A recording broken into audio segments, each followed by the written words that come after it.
नमस्कार, आप देख रहे हैं सिटी पोस्ट और मैं हूं अभिषेक मिश्रा। लोक जनशक्ति पार्टी रामविलास से जुड़ी हुई खबर है। दरअसल चिराग पासवान और बीजेपी का याराना दोस्ताना सब कुछ बना रहेगा। चिराग पासवान ने बोचहां उपचुनाव में बीजेपी की एक तरह से मदद करने का फैसला किया है।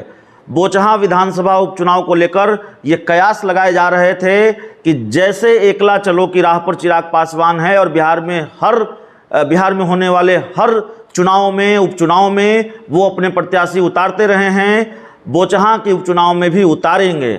लेकिन खबर आ गई है कि चिराग पासवान, और खबर आ गई है नहीं, इसके संकेत भी पहले से मिल रहे हैं कि चिराग पासवान एक तरह से बीजेपी की मदद करेंगे पर्दे के पीछे रहकर और वहां से अपने प्रत्याशी नहीं उतारेंगे। तो ये बात क्लियर हो गई है। लोजपा सूत्रों ने भी बताया है कि चिराग पासवान यानी लोक जनशक्ति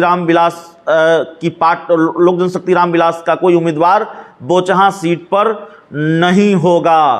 तो एक तरह से बीजेपी और चिराग पासवान की जो थोड़ी बहुत खटास थी, जो पिछले कुछ दिनों में नजर आई थी, पिछले कुछ महीनों में नजर आई थी, जब चिराग पासवान को उनके चाचा झटका दिया था और चिराग पासवान इसके लिए बीजेपी को भी जिम्मेवार मानते थे। थोड़ी दूरियां थी और कहीं ना कहीं वो दूरियां खत्म होती दिखाई दे रही हैं। चिराग पासवान बीजेपी के और करीब जाते दिखाई दे रहे हैं या बीजेपी चिराग पासवान के और करीब जाते दिखाई दे रहे हैं। कल बीजेपी सांसद अजय निषाद ने भी चिराग पासवान से दिल्ली में मुलाकात की है और अजय निषाद कौन है ये बताने की ज़रूरत नहीं है। मुकेश सहनी वीआईपी पार्टी के सुप्रीमो और बिहार सरकार के मंत्री से लगातार भिड़ते रहे और जो कुछ भी कहा वही हुआ। अजय निषाद ये कहते रहे कि मुकेश सहनी अगर यूपी का विधानसभा चुनाव लड़ेंगे तो बिहार में उनको बोचहां सीट गंवानी पड़ेगी। मुकेश सहनी को बोचहां सीट गंवानी पड़ी।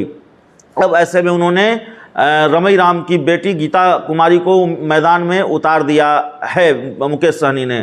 तो लगातार बीजेपी के नेताओं के संपर्क में है चिराग पासवान, बीजेपी के नेता चिराग पासवान के संपर्क में है, बात हो रही है, मुलाकात हो रही है। और इस बीच अब ये बड़ी खबर कि चिराग पासवान बोचहां में कोई उम्मीदवार नहीं देने जा रहे हैं, बावजूद इसके कि विधान परिषद स्थानीय निकाय कोटे से विधान परिषद का जो चुनाव होना है उसमें चिराग पासवान ने बीजेपी के खिलाफ भी उम्मीदवार उतारे हैं, जेडीयू के खिलाफ भी उम्मीदवार उतारा है। लेकिन बोचहां उपचुनाव में बीजेपी के लिए कोई खतरा नहीं बने हैं चिराग पासवान, बीजेपी की टेंशन उन्होंने नहीं बढ़ाई है और बोचहां उपचुनाव में एक तरह से उन्होंने बीजेपी की मदद ही की है, मदद ही कही जाएगी, और अपने उम्मीदवार नहीं उतारने का फैसला किया है।